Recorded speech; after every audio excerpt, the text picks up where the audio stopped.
Hello, bonjour à tous, bonjour Jean-Paul. Bonjour Françoise, Alors dites-moi, bonjour. c'est un peu curieux le titre d'aujourd'hui, hein? Le festin des oiseaux. Alors, Qu'est-ce que ça vient faire? c'est un titre que je tire du texte lui-même, hein, et nous Oui, allons le oui, lire, hein. oui, Donc, un ange vient parler du festin des oiseaux. c'est ça. Alors, nous avons vu le festin des noces de l'agneau, dont on nous Mhm. parle un petit peu plus haut dans le chapitre 19, et qui est ce grand festin qui aura lieu à la résurrection des élus et qui va durer pendant 1000 ans. Ça, nous en parlerons un Ah, petit peu plus super. tard. Oui, oui, un très grand festin. Nous verrons ce qu'est ce festin.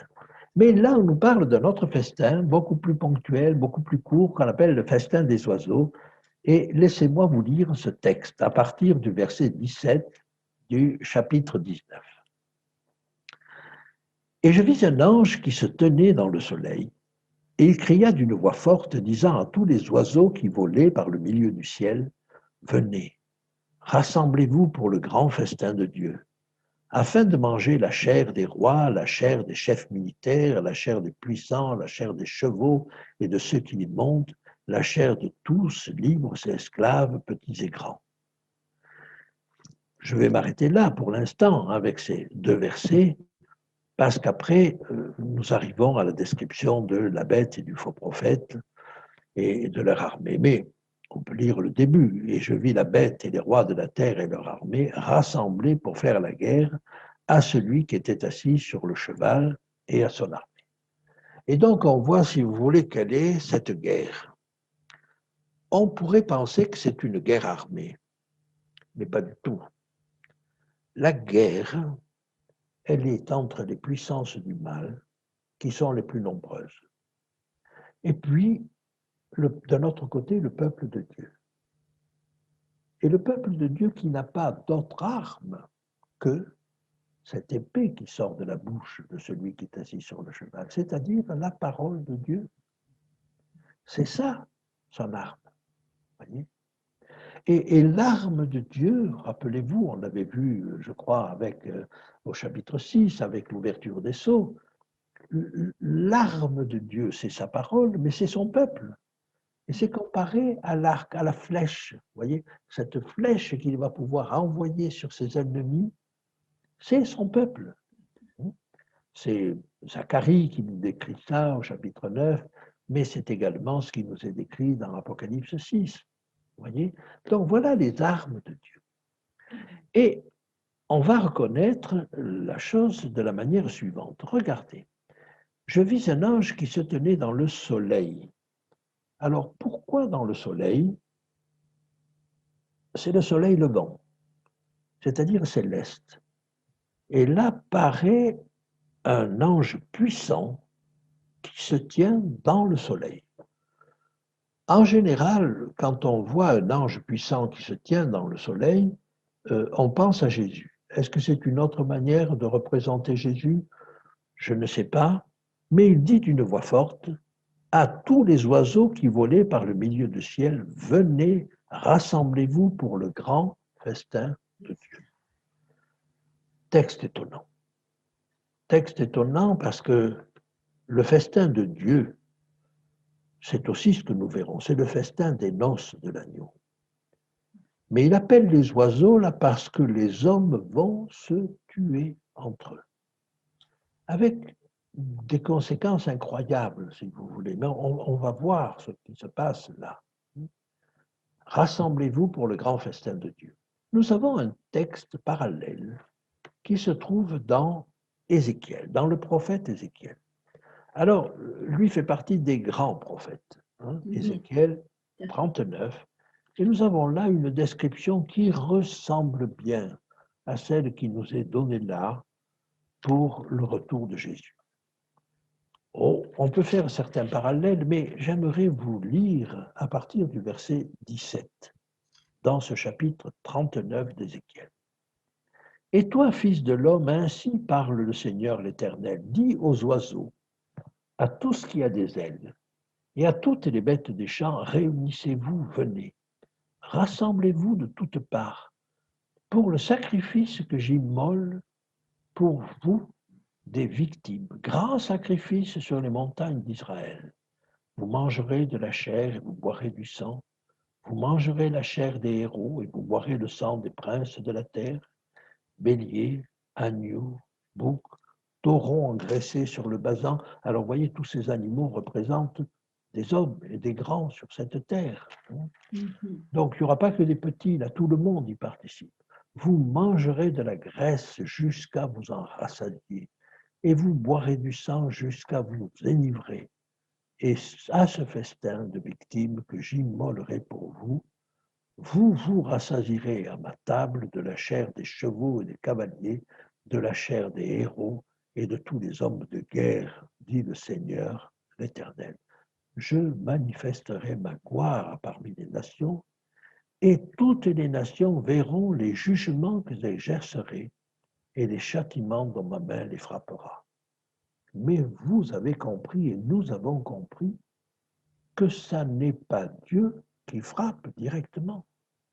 C'est Dieu qui laisse les hommes aller jusqu'au bout de leur méchanceté, de leur jalousie, de leur désir de domination. Et vous retrouvez cet appel aux oiseaux et aux bêtes sauvages de venir manger ces cadavres-là. Alors, on pourrait relire tout ce texte-là, hein, mais au bout du compte, si vous voulez, ce qui nous est dit au verset 22, c'est la maison d'Israël saura que je suis l'Éternel, son Dieu, dès ce jour et à l'avenir. C'est-à-dire que c'est Dieu qui maintient les choses, non pas qu'il a voulu. Vous comprenez que ce qui se passe là, ça n'est pas la volonté de Dieu. C'est ce qui se passe malgré sa volonté.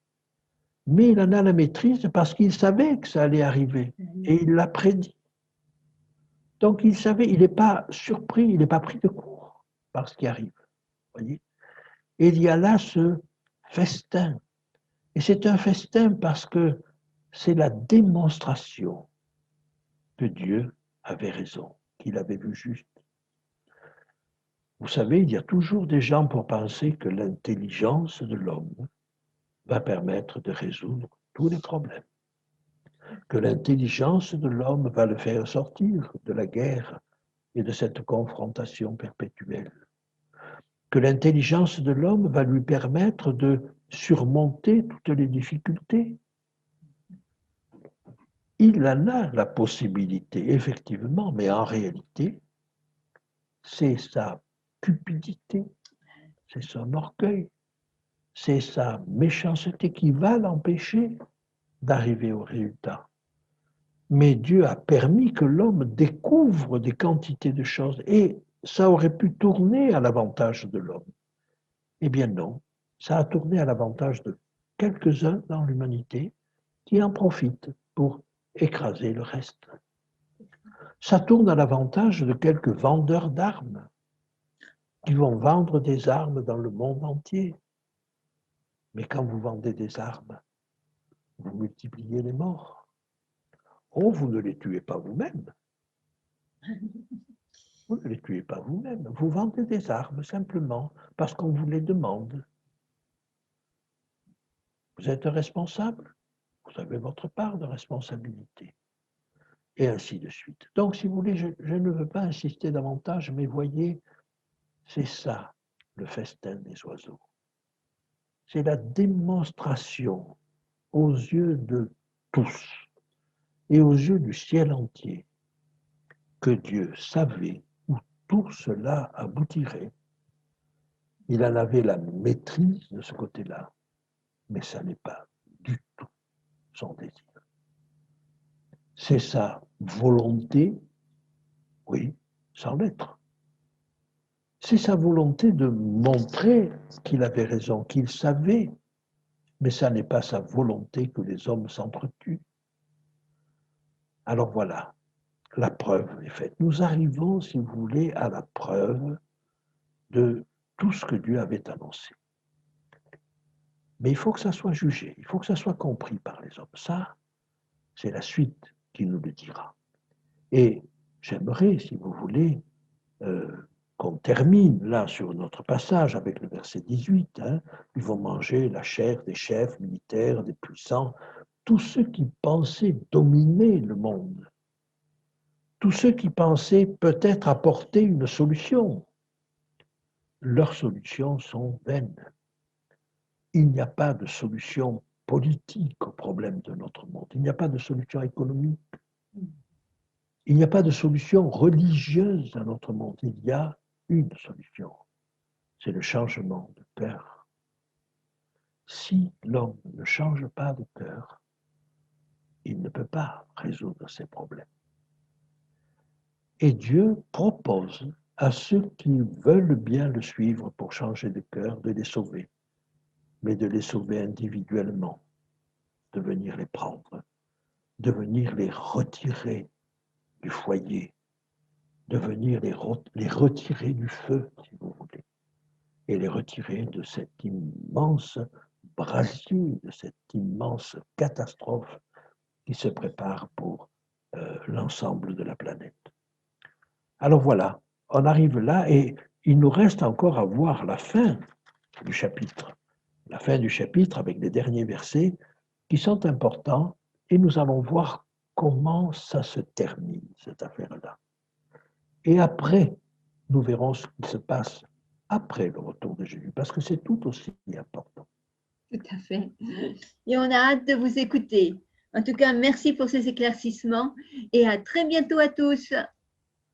Au revoir. Au revoir Françoise.